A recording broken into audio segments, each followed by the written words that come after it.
നമസ്കാരം. Raf talk ഫുട്ബോളിലേക്ക് അവർക്കും സ്വാഗതം. വേൾഡ് കപ്പിൻ്റെ ആദ്യ ദിവസം മുതൽ അവസാന ദിവസം വരെ കോമ്പീറ്റ് ചെയ്ത് നിൽക്കുക, അതാണ് ഞങ്ങളുടെ പ്രൈമറി ഒബ്ജക്റ്റീവ്.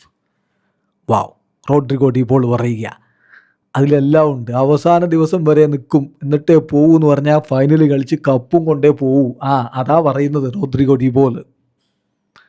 ഐസ്ലൻഡുമായിട്ടുള്ള അവസാന സന്നാഹ മത്സരം കഴിഞ്ഞതിന് ശേഷം ടിവൈസി സ്പോർട്സിൻ്റെ ജേർണലിസ്റ്റ് ഗാസ് നെഡൂലുമായിട്ട് സംസാരിക്കുമ്പോൾ അദ്ദേഹം പറയുന്നു, വേൾഡ് കപ്പിൽ ഞങ്ങൾക്ക് കോമ്പീറ്റ് ചെയ്യണം. കഴിഞ്ഞ വേൾഡ് കപ്പിന് മുമ്പ് പറഞ്ഞ പോലെ ഞങ്ങൾക്ക് വേൾഡ് കപ്പിന് ഫസ്റ്റ് ഡേയിലെത്തണം, എന്നിട്ട് അവസാന ദിവസമേ അവിടുന്ന് പോകൂ. അതാണ് ഞങ്ങളുടെ പ്രൈമറി ഒബ്ജക്റ്റീവ്. ഞങ്ങളുടെ ഓരോ ട്രെയിനിങ് സെഷനുകളും ഓരോ മത്സരങ്ങൾ പോലെയാണ്. ടീം ഒരുപാട് കോമ്പീറ്റ് ചെയ്യുന്നുണ്ട്. അതാണ് ഈ ടീമിൻ്റെ അടിത്തറയും. നല്ല കോമ്പറ്റീറ്റീവ്നെസ്സിലാണ് ടീം നിൽക്കുന്നത്. പിന്നെ തീർച്ചയായിട്ടും ഒന്നുകൂടി ക്ലിയർ ആയിട്ട് ഞാൻ പറയാം, അർജൻറ്റീന എല്ലായ്പ്പോഴും ഏത് വേൾഡ് കപ്പിന് പോകുമ്പോഴും കാൻഡിഡേറ്റ്സ് ആണ് എന്ന് പറഞ്ഞാൽ ട്രോഫി കാൻഡൻറ്റേഴ്സാണ്.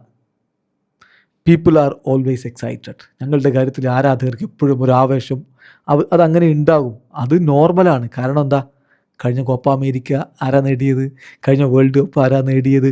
It's normal. ആളുകൾക്ക് ആവേശമുണ്ടാകും, ആവേശഭരിതരായിരിക്കും. അതുകൊണ്ട് ആരാധകരോട് എനിക്ക് പറയാനുള്ളത്, ഞങ്ങളുടെ എല്ലാം സമർപ്പിച്ച് കഴിഞ്ഞ വേൾഡ് കപ്പിൽ ഞങ്ങളത് ചെയ്തു. ഖത്തറിൽ നമ്മൾ ഒരുമിച്ചൊരു യൂണിറ്റി ആയിട്ട് നിന്നില്ലേ, അത് തുടരും. അതിനേക്കാൾ കൂടുതൽ എഫേർട്ട് ഇവിടെ ഇടും. ആ ടൈറ്റിൽ നമുക്ക് ഡിഫെൻഡ് ചെയ്യണം. സോ നമുക്ക് മികച്ച രൂപത്തിലൊരു പോരാട്ടം തന്നെ കാഴ്ചവെക്കണം. Hopefully we can repeat it. We are going to try എന്നാണിപ്പോൾ റോഡ്രിഗോ ഡി പോൾ പറഞ്ഞത്. അർജൻറ്റീന ആരാധകരും അതാണ് വിശ്വസിക്കുന്നത്. വീണ്ടും അത് സംഭവിക്കും. വീഡിയോ അവസാനിക്കുന്ന ഫുട്ബോൾ ലോകത്തെ കൂടുതൽ വിശേഷങ്ങളുമായി റാഫ് ടോക്സ് എത്താം.